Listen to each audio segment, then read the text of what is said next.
Bon, Carlo, ça a été un match très spectaculaire, parfait pour les téléspectateurs. À vivre, j'imagine que c'était plus difficile. Plus difficile, però sì, c'est vrai, c'était un bon match. Deux équipes qui ont essayé de jouer pour attaquer. On a fait bien, très bien la première mi-temps, je pense, parce on a tenu possibilité entre lignes avec Bellingham, avec Vinicius. La deuxième mi-temps plus difficile parce que après le penalty, c'était un peu plus difficile contre le contrôle du jeu. Je précise, c'est Aurélien Tchouaméni qui a demandé à ce que vous le fassiez en français ce soir, cette interview.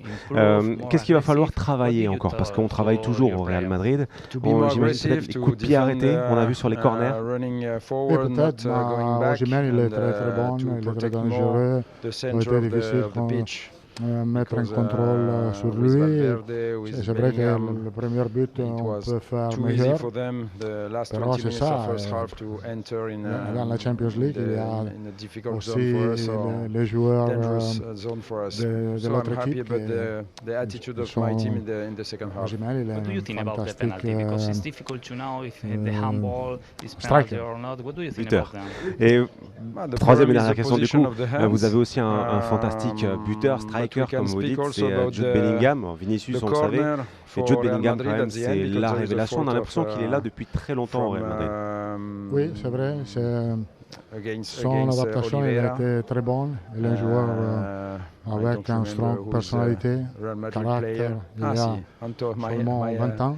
Ex-player Antonio Rudiger, c'est la surprise. Un joueur de 20 ans, il a ce strong caractère. J'imagine que c'est bien pour vous d'être avec tous ces gamins, ces jeunes joueurs. Ça aussi, pour un entraîneur, c'est bien de ne pas avoir que des joueurs d'expérience, mais il y a quelque chose à faire, à créer. Non, dans le vestiaire, on a une très bonne connexion entre les joueurs avec plus d'expérience et les jeunes, qui sont très bons, les jeunes. On a une équipe de jeunes avec fantastique qualité. Merci et encore bravo pour votre français, il est top. Merci beaucoup. Bon Rudy, qu'est-ce qu'on ressent ce soir? J'imagine de la frustration forcément parce qu'il y avait au moins le nul à tenir et à garder, à conserver. Mais en face c'est toujours le Real Madrid et ça ressemble très souvent au même rencontre. Ouais, une équipe qui n'est jamais battue, qui jusqu'au bout est capable de marquer, de faire la différence. Mais disons qu'il y a des moments différents dans cette rencontre. On a surtout très bien démarré pendant 20 minutes, on a marqué. Donc mener, c'était important. Après, on fait une faute de relance, mais c'est notre jeu, donc moi j'ai pas de souci là-dessus.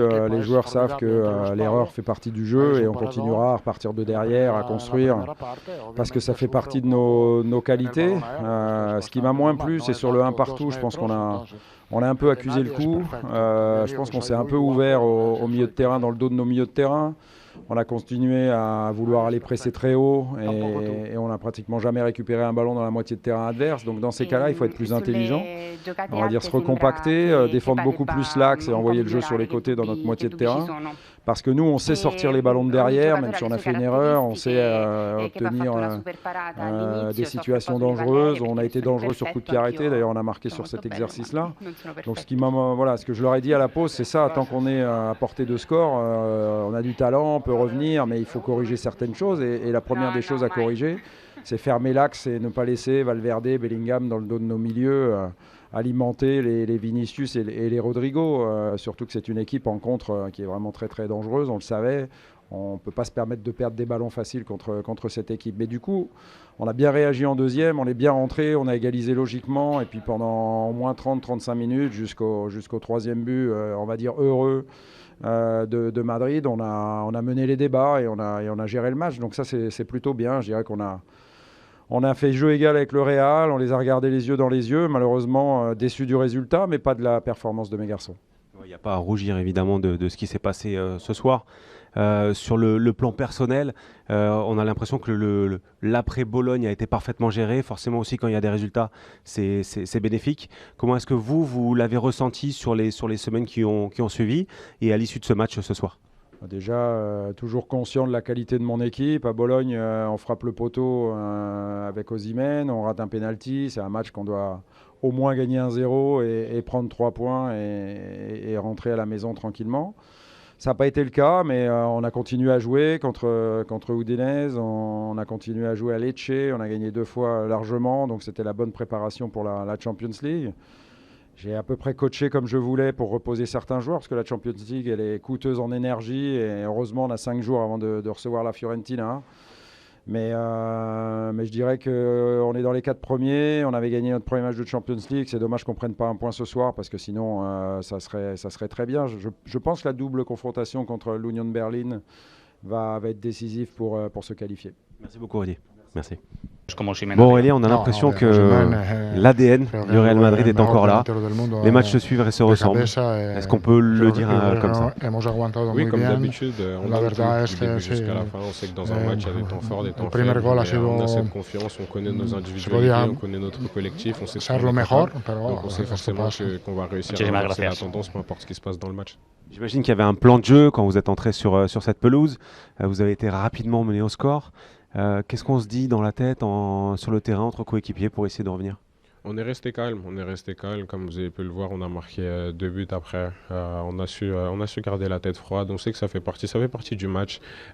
Forcément on espère encaisser moins de buts en début de match parce que ça va nous faciliter un petit peu plus la tâche, mais en tout cas comme vous avez pu le voir, on a gardé confiance, on a poussé jusqu'au bout, même après ce 2-2 on savait qu'on allait avoir des occasions et on a gagné. Alors du coup, le but, il est pour Valverde ou c'est un CSC? Parce qu'Omar Da Fonseca, je crois que c'est le seul sur Terre à dire que c'est Valverde. Mais il n'a pas compris l'histoire de la transversale, je sais pas, il n'a pas très compris. On en parlait, mais je sais pas, je pense que les règles, c'est que si la balle elle touche la transversale, que ça touche la tête du gardien, ensuite ça rentre, c'est peut-être contre son camp, c'est ça? Il a dit comme le gardien l'a touché un petit avant. Pour nous, c'est Fede qui a marqué. Sans lui, forcément, il n'y a pas de troisième but, évidemment. Forcément, pour nous, c'est Fede qui a marqué et on est content qu'il ait pu aider au moins à pouvoir gagner ce match. Juste des nouvelles d'Eduardo Camavinga. Je l'ai vu sortir, râler un petit peu. C'était un peu tendu avec Carlo Ancelotti. On a senti qu'il n'avait pas forcément envie de sortir et qu'il avait autre chose à montrer peut-être aujourd'hui. Dans le vestiaire, il était plutôt content. Il était content que l'équipe ait gagné. Après, tous les joueurs ont envie de jouer les 90 minutes. Ça arrive à tout le monde de sortir pendant le match. Après, je pense qu'ils ont une super relation avec le coach, donc demain tout le monde va sourire. Braga a créé la surprise à l'Union Berlin. Ce sera le prochain adversaire, exactement dans les dernières secondes. Ça promet un beau duel encore sur la 3e journée. C'est ça, on sait qu'on a un groupe difficile parce qu'il y a des très bonnes équipes qui sont un peu sous-estimées, mais en tant qu'équipe, on se doit de gagner tous les matchs. Donc je ne sais pas si on va à Braga le prochain match, on va là-bas. Donc il va falloir qu'on gagne, faire le même boulot qu'on a fait aujourd'hui et finir premier de ce groupe. Ah ouais, vous réfléchissez au match, donc c'est vraiment les matchs les uns après les autres, c'est ce qu'on dit dans le foot. C'est vraiment ça. Non, c'est ça, parce que là il y a un match contre Osasuna qui arrive rapidement. Quand on joue tous les 3 jours, on n'a pas le temps de se focaliser sur ce qui s'est passé avant, on doit toujours aller de l'avant, qu'on gagne ou qu'on perde. Aujourd'hui, on est content d'avoir fait le job, mais à partir de ce soir, il faut récupérer parce que le prochain match arrive vite. Merci beaucoup, bon retour. Merci.